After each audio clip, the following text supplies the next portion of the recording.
Do you want to generate amazing images using AI? Then in this video, I'm going to show you how you can generate AI images using CapCut, so let's get into the video. So after opening CapCut, come to the media panel.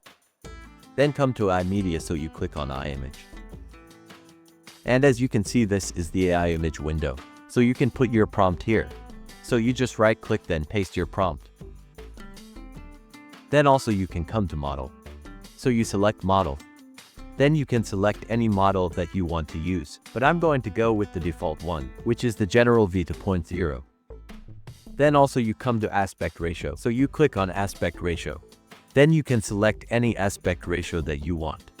So I'm going to stick with the 16:9, which is the aspect ratio for YouTube, so I'm going to stick to that. Then when you are done with all this, you come and click on generate. So after clicking on generate, you will be prompted to sign in before you can use it.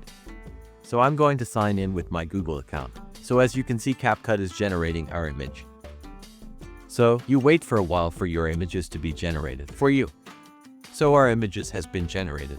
And as you can see, CapCut has generated for different images for you to use. So this is the second one, this is the third one, and this is the fourth one. So you can use any of them. So if you want to save your images, all you need to do is to just right click on the image. Then you can see download here, so you click on download. Then you select where you want to download it to. So I will click on desktop.